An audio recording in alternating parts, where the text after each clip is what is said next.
Protein இந்த வார்த்தையை நீங்க இப்போலாம் கேட்காத இடமே இல்லைன்னு சொல்லலாம். சூப்பர் மார்க்கெட் போனீங்கன்னா புரோட்டீன் பார்ஸ், ஜிம்முக்கு போனா புரோட்டீன் ஷேக்ஸ், ஆன்லைன்ல பாத்தீங்கன்னா புரோட்டீன் பவுடர்ஸ், சொல்ல போனா எல்லா இடத்துலயும் புரோட்டீன் தான். ஆனா இந்த மார்க்கெட்டிங்லாம் ஒரு பக்கம் இருக்கட்டும், இதுக்கு பின்னாடி இருக்கிற உண்மையான அறிவியல் என்ன, அதைத்தான் இந்த பகுப்பாய்வுல நம்ம ஆழமா பார்க்க போறோம். பாருங்க, புரோட்டீன் எனக்கு வெறும் ஒரு உணவுப் பொருள் கிடையாது, அது ஒரு லைஃப் ஸ்டைல் சிம்பிள் மாதிரி ஆகிடுச்சு. நம்ம வாங்குற சாதாரண பேன்கேக் மிக்ஸ்ல இருந்து சாக்லேட் பார் வரைக்கும் எல்லாத்துலயும் ஆடட் புரோட்டீன் அப்படின்னு பெருசா எழுதியிருக்கு. இது ஏன் இவ்ளோ பெரிய ட்ரெண்ட் ஆச்சு? வாங்க இன்னும் கொஞ்சம் விரிவா பார்ப்போம். இதுதான் இங்க ரொம்ப ரொம்ப முக்கியமான கேள்வி இல்லையா? எல்லோரும் புரோட்டீன் சாப்பிடணும்னு சொல்றாங்க, ஆனா யாருக்கு எவ்வளோ தேவைன்னு சரியா தெரியுமா? இந்த குழப்பத்தை தெளிவுபடுத்துறது தான் நம்மளோட நோக்கம். உங்களுக்கான சரியான அளவை நீங்களே கண்டுபிடிக்க நாங்க உதவ போறோம். சரி, முதல் மற்றும் முக்கியமான ஒரு கட்டுக்கதைக்கு வருவோம்.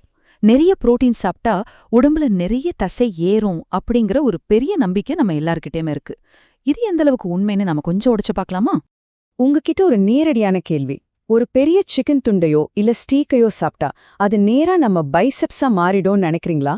இது பல வருஷமா நம்ம காதுல விழுந்த ஒரு விஷயம். ஆனா இது உண்மையா பொய்யா, என்ன நினைக்கிறீங்க? பதில் திட்டவட்டமா பொய். ஆமா, நீங்க கேட்டது சரிதான். அதிகமா புரோட்டீன் சாப்பிடுறது மட்டுமே தானா உங்க தசைகளை வளர்த்துடாது.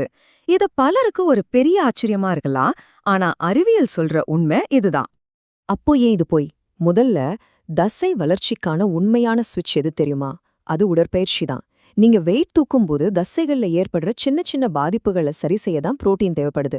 ரெண்டாவது, உடற்பயிற்சியே பண்ணாம நீங்க எவ்ளோ புரோட்டீன் சாப்பிட்டாலும் நம்ம உடம்பால அதை சேமிக்க முடியாது. அப்ப அந்த அதிகப்படியான புரோட்டீன் என்னாகும்? ஒன்னு அது எனர்ஜிக்காக எரிக்கப்படும், இல்லனா ஆமா அது கொழுப்பா மாறிடும். அதோட ரொம்ப காலத்துக்கு அளவுக்கு அதிகமா புரோட்டீன் சாப்பிடுறது நம்ம சிறுநீரகங்களுக்கு தேவையற்ற சுமையும் கொடுக்கும். இதுதான் முக்கியமான பாயிண்ட். நம்ம உடல் ஒரு நேரத்துல ஒரு குறிப்பிட்ட அளவு புரோட்டீனை மட்டும்தான் தசை வளர்ச்சிக்கு பயன்படுத்த முடியும். பல ஆய்வுகள் என்ன சொல்லுதுன்னா, ஒரே சாப்பாட்டுல 40 கிராமுக்கு மேல புரோட்டீன் சாப்பிடுறதுனால தசை வளர்ச்சிக்கு எந்த ஒரு கூடுதல் பிரயோஜனமும் இல்ல. அதாவது மொத்த புரோட்டீனையும் ஒரே நேரத்துல சாப்பிட்றத விட நாள் முழுக்க பிரிச்சு சாப்பிட்றது தான் ரொம்பவே புத்திசாலித்தனம். அப்போ தீர்வென்ன?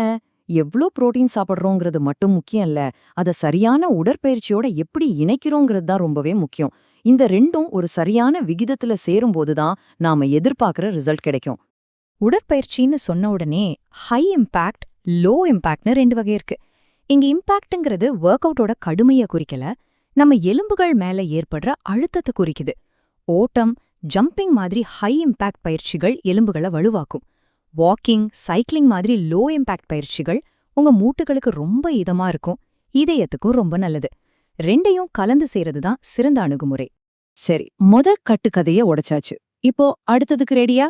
எல்லோருக்கும் ஒரே அளவு புரோட்டீன் தான் தேவைங்கிறது இன்னொரு பெரிய கட்டுக்கதை. ஆனா உண்மை என்னன்னா, உங்க புரோட்டீன் தேவை உங்களோட கைரேகை மாதிரி ரொம்பவே தனித்துவமானது. இந்த சார்ட் விஷயத்த ரொம்ப எளிமையா காட்டுது பாருங்க. நீங்க அதிகமா உட்கார்ந்தே வேலை செய்யறவரா இருந்தா உங்க உடல் எடையில 1 கிலோக்கு 0.8 கிராம் புரோட்டீன் போதும். ஆனா நீங்க ரொம்ப சுறுசுறுப்பானவர் இல்ல ஒரு விளையாட்டு வீரர்னா உங்க தேவை 1 கிலோக்கு 1.7 கிராம் வரைக்கும் கூட போகலாம். ஆச்சரியமான விஷயம் என்னன்னா, 40 வயசு தாண்டவங்களுக்கும் அதிக புரோட்டீன் தேவை. அது ஏன் தெரியுமா? இந்த வார்த்தையை கவனிங்க, சார்கோபீனியா. இது வயது ஆக இயற்கையாகவே ஏற்படுற தசை இழப்பு. இது கிட்டத்தட்ட 40 வயசுல ஆரம்பிச்சிடும். இதனாலதான் வயது ஆகும்போது நம்ம தசைகளை வலுவா வச்சுக்க அதிக புரோட்டீன் தேவைப்படுது.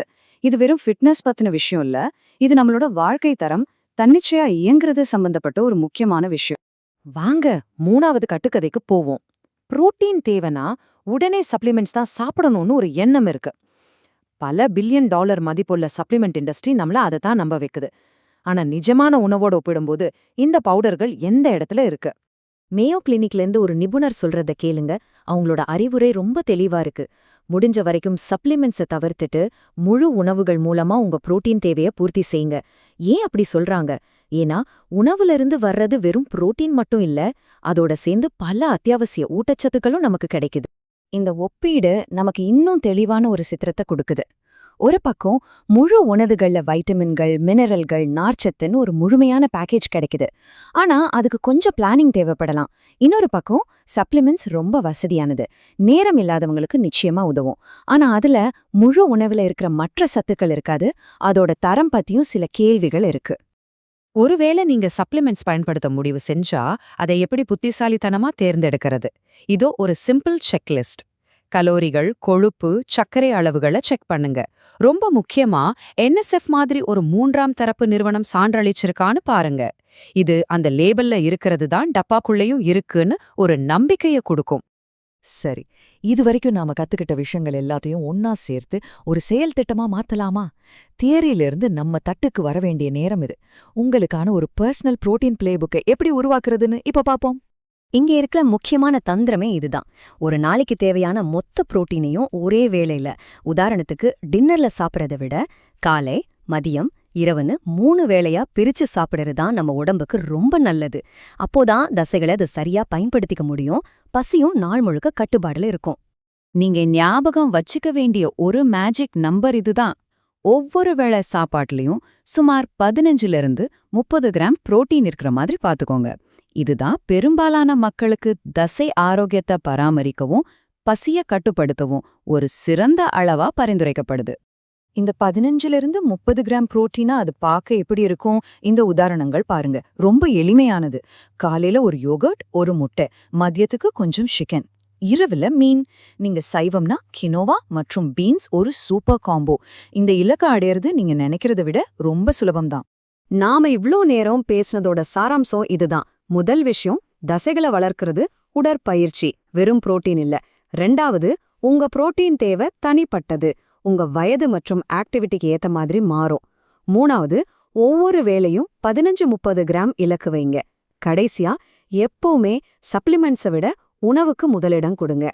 கடைசியா, இது உங்களை பற்றியது. உங்க உடல், உங்க இலக்குகள், உங்க தட்டுல என்ன இருக்கிறதுங்கிறது தான் இங்க முக்கியம். இந்த தகவல்களை வச்சு புரோட்டீன் பத்தின உங்க பார்வையில என்ன மாற்றம் வரப்போகுது? உங்க தட்டுல நீங்க செய்ய போற அடுத்த சின்ன மாற்றம் என்ன? யோசிச்சு பாருங்க.